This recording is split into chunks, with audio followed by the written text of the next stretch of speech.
Good morning, Mike, Managing Directors and Global Partners. Here is your news brief for Thursday, October 29th, 2015. The big news yesterday was the Fed's decision to leave interest rates at zero, but it once again threatened to raise them at its next meeting in December. Gold and silver prices were up before the announcement, with the spot price of gold reaching past $11.82. But once investors learned that stocks and other asset prices would continue to be artificially inflated, at least for 2 more months, stocks took off and gold fell back. Of course, the Fed has played the role of the boy who cried wolf all year, and we're certain that when December rolls around, the Fed will find another convenient excuse to not do the right thing by raising rates, and instead could even make the problem worse by lowering them or launching another round of QE.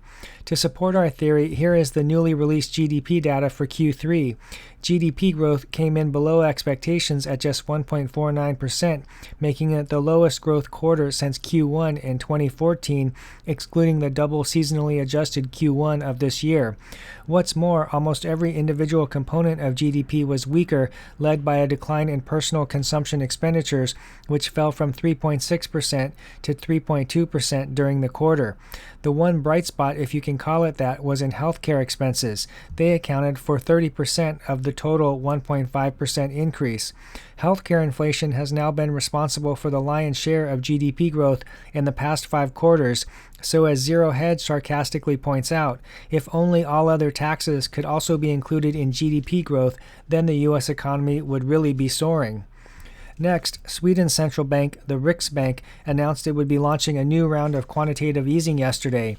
This time it will increase its bond purchases by 65 billion krona, or $7.64 billion per month, bringing the total amount of monthly stimulus to 200 billion krona, or $23.4 billion. The Riksbank said the expansionary monetary policy was necessary to respond to a recent downturn in inflation, even though prices are already rising faster than in other parts of Europe.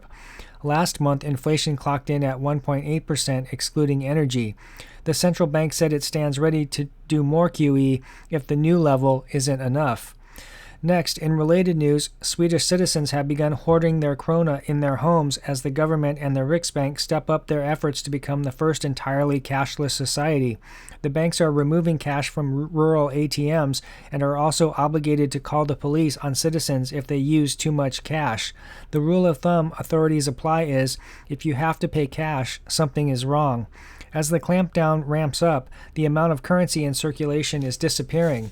So far, the negative interest rates the central bank is charging the country's retail banks aren't being passed on to consumers, but there is pressure to do so. The current benchmark interest rate is minus 3.35%.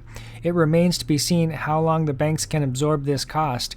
In Switzerland, negative interest rates cost the banks $1 billion a year, so sooner or later they will be passed on to consumers. The end result is that citizens will have few options to store their wealth. The banks won't be an option, and neither will cash, since it won't be legal in a matter of time. Supposedly, this will lead to a Keynesian paradise where people spend their currency as fast as they can. No one saves for the future, but everyone gets rich because they're able to spend their way to prosperity. In the real world, of course, the exact opposite happens as inflation gets out of control and the currency eventually collapses.